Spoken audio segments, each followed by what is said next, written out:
If you had bariatric surgery thinking that it would finally give you peace from constant thoughts about food, otherwise known as food noise, but instead you now find yourself even more, and I mean more, obsessed with food than ever before. Constantly thinking about what you can eat, when you should eat, what you shouldn't eat. This video will explain exactly, and I mean exactly, why your brain will not shut up about food and what you can do about it. If you're new here, I'm Jessica Lawson, and I've helped over 150 bariatric patients stop weight regain after bariatric surgery by rewiring their brain's relationship with food. And if this is your first time here, make sure to subscribe, or if you're on TikTok, hit the follow button, because I share the real science behind post-bariatric success every single week. First, let me tell you something absolutely crucial. You are not broken if you're struggling with food, all right? The constant food noise you're experiencing, it happens to a lot of people. And I've lived through it myself. You see, I struggled with food before my surgery and struggled with food after. And like many people, I thought surgery was going to help quiet my food-obsessed brain.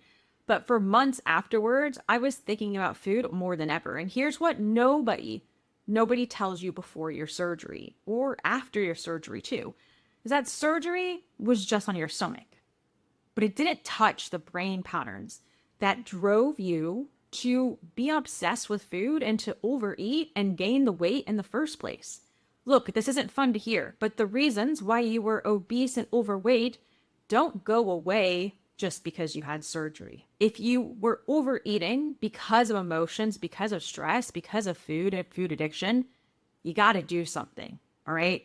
And it's extremely difficult to do it on your own. You got to do something, but surgery isn't going to solve it because your surgeon just removed part of your stomach, depending on which surgery you got. Didn't remove your food thoughts, your stress responses, your emotional eating triggers. And in the next few minutes, I'm going to reveal the 10 specific reasons why your brain will not stop thinking about food after surgery. And these are not character flaws or issues about willpower, motivation. I don't believe in those two things. They're predictable, biological, and physiological patterns that actually can be changed. Plus, if you want to learn my complete system for stopping regain, stopping food noise permanently, I have a free masterclass that shows you my 4-step method for rewiring your brain's relationship with food, and the link's in the description below. If you're on TikTok, look at the caption. Let's dive into reason number 1. And this one will probably sound incredibly familiar. Remember when you never thought about food? Remember those first 12 months after surgery when you literally had to set reminders to eat because food just wasn't interesting anymore? Here's what changed and why your brain is now obsessed with food again. Because what happened is that the honeymoon phase ended. During those first few months, your surgery tool was incredibly effective. Your pouch was swollen, your hunger hormones were suppressed, and your brain genuinely wasn't that interested in food. But around 12 months post-surgery, it really depends on the person, but on average, 12 months post-surgery, your tool starts to become less powerful. Your pouch heals, your hunger hormones return, and suddenly, food becomes interesting again. And this can happen even starting at the 6-month mark. You used to forget to eat lunch and had to force yourself to get protein in. And now you're constantly planning what you're going to eat next, worrying about whether you're going to make good choices, and thinking about food every few hours. And that physical restriction that used to quiet your food thoughts has diminished. Your brain compensates for this reduced physical restriction by ramping up the mental focus on food.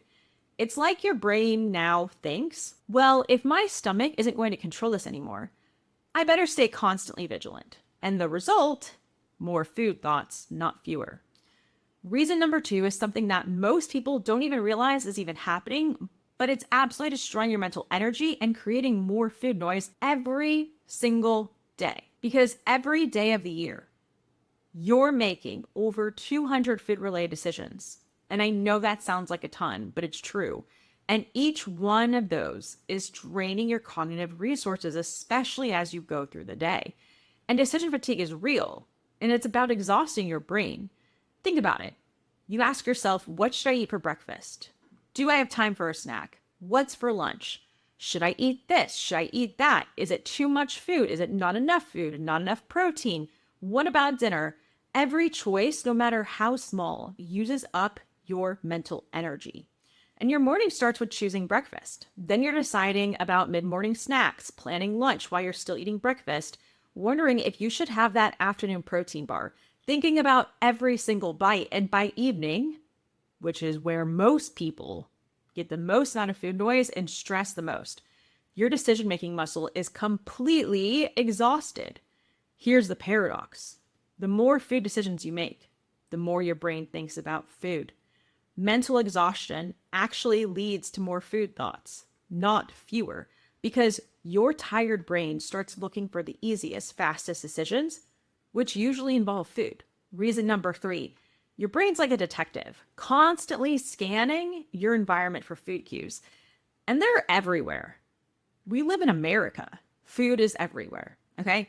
Your environment is literally designed to make you think about food 24/7. And after surgery, your brain is hyper aware of every single trigger because visual food cues, smell triggers, and situational reminders are constantly activating your brain's food seeking system. And the problem is that after surgery, you become even more sensitive to these cues because your brain's working harder to manage your relationship with food. For example, you walk into your kitchen and see snacks on the counter. That's a visual cue. You smell coffee brewing and your brain thinks it's breakfast time. You pass the break room at work and see donuts, another cue. You're watching TV and a food commercial comes on, or you see people eating in a TV show or a movie. Even walking past restaurants or seeing food pictures on social media triggers food thoughts. Every single food cue triggers a micro decision in your brain. Should I eat that? Do I want that? Is that allowed? These constant micro decisions create mental exhaustion and keep food at the forefront of your mind all day long. And speaking of your brain working overtime, reason number 4 is a hidden biological factor that I promise you probably never thought about. Blood sugar chaos is literally hijacking your brain and creating constant food thoughts. And most people have no idea this is happening because nobody connects their eating schedule to their mental state. When you eat irregularly after surgery, which is really easy to do when you're in a really busy corporate career or just a really busy career in general, your appetite is unpredictable, or you're trying to be good by skipping meals, which, ladies and gentlemen, doesn't work. You create blood sugar instability. Your brain requires steady glucose to function properly. And when your blood sugar swings up and down like a roller coaster, your brain panics and starts sending constant signals to find food immediately. Here's exactly how this plays out. You skip breakfast because you're not hungry or you're running late, and your blood sugar drops by mid-morning and you feel irritable and unfocused. You then get intense cravings and grab whatever's convenient. Your blood sugar spikes, then crashes hard in the afternoon, and suddenly you're thinking about food constantly, feeling out of control around snacks and wondering why you simply have no willpower and you just can't control yourself, Karen. Unstable blood sugar equals constant hunger signals, which equals relentless food noise. Your brain literally thinks you're starving and will not stop sending food thoughts until it feels confident you're going to eat regularly and predictably. Reason number 5 is the hidden culprit behind constant cravings that most people never connect to food noise. So sleep disruption is number 5. Sleep disruption is constantly messing with your hunger hormones and creating false hunger signals all day long. This is pure biology working against you. And when you don't sleep well, whether from stress, scrolling on your phone on TikTok late at night, or just busy life demands, your body produces more ghrelin, and that is your hunger hormone.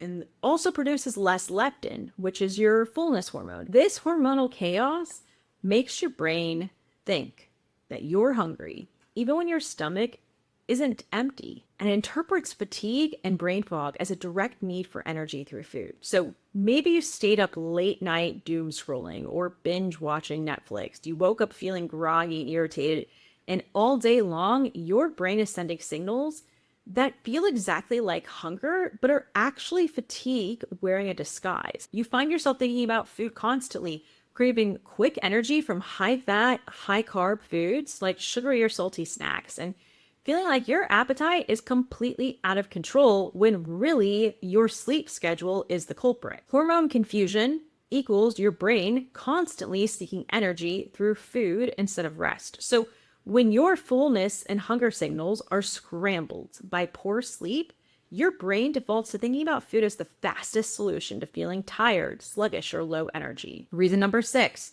Your brain has superhighways for food thoughts that were built long, long, long in a galaxy far away before surgery. And these deeply ingrained neural pathways are still running on complete autopilot in old programming. Surgery changed your stomach, but it didn't delete your pre existing habit loops or rewire your brain's automatic patterns. You see, your brain created these automatic patterns over years or decades of using food for comfort, stress relief, boredom, celebration, and reward. These neural pathways are like well worn out hiking trails in your brain. They're the path of least resistance, and your brain follows them without any conscious decision or awareness from you. 3 o'clock hits, and your brain automatically thinks it's snack time, not because you're hungry or you need fuel, but because that's the pattern that you've repeated thousands of times over the years. And you sit down to watch TV in the evening and immediately crave something to munch on, not because you actually even need food, but because you've paired these two activities, food and eating, together for so many times and so many years that your brain thinks they go together automatically. These autopilot patterns trigger food thoughts without any conscious trigger, stress, or actual hunger. And your brain is just following the well established neural highways that lead straight to food, regardless of whether you actually want, need, or even enjoy eating in that moment. Reason number 7, surgery did not rewire this deeply, deeply embedded automatic pattern in your nervous system. Your stress patterns. Your stress response pathway still points directly to food as the fastest, most reliable way to make you feel better because you haven't taught it anything else. And this creates immediate food thoughts every single time you feel pressured, overwhelmed, or anxious. Your brain learned years ago, or even decades ago, that food provides quick relief that's reliable from stress, anxiety, overwhelm, and uncomfortable emotions.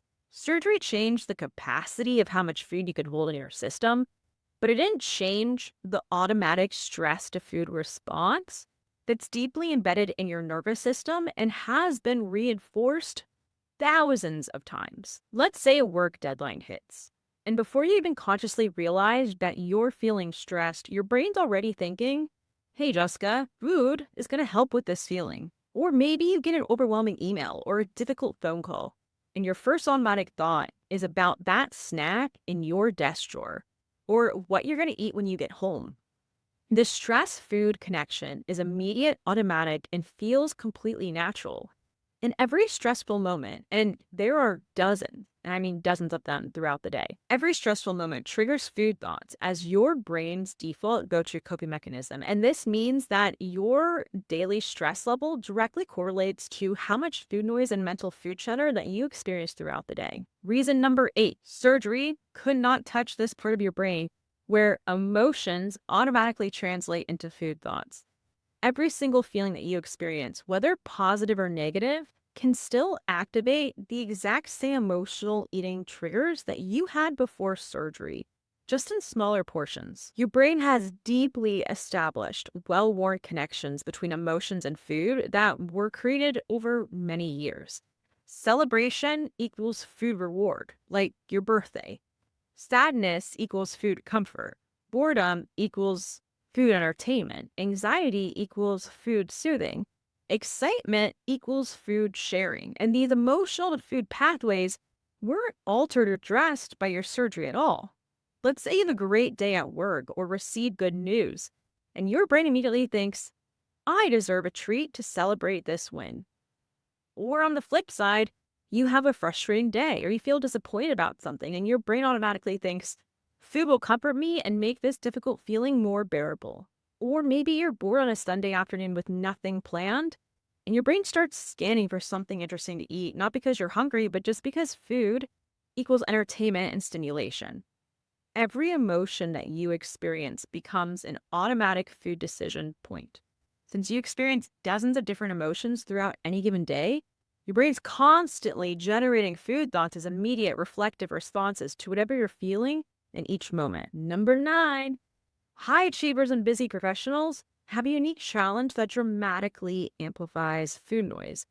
Professional pressure and demanding schedules, combined with food being your most readily available coping mechanism, creates the perfect storm for constant, relentless food thoughts throughout your workday. When you're in back to back meetings, dealing with high stakes decisions, managing difficult people, or working under tight deadlines, your stress levels are elevated consistently all day long. But unlike other healthy coping mechanisms, you can't take a long walk during a board meeting. You can't go to the gym while you're on a conference call, and you can't call a friend in the middle of a presentation. Food is always mentally available and seems immediately accessible. Let's say you're sitting in a stressful meeting where tensions are high and your brain starts thinking about the snacks in the break room or what you're going to grab for lunch. Food becomes your brain's automatic go-to stress relief because it's the only coping mechanism that feels immediately available and also socially acceptable. So look, higher professional stress and pressure equal more frequent food thoughts as your brain's primary escape mechanism. The busier, more demanding, and more stressful your work environment, the more your brain turns to food thoughts for relief and comfort. Reason number 10. All right, ladies and gentlemen, we made it to the last reason, okay? Reason number 10 is actually the most hopeful because this one is completely changeable with the right approach. All right, reason number 10 is the all or nothing thinking.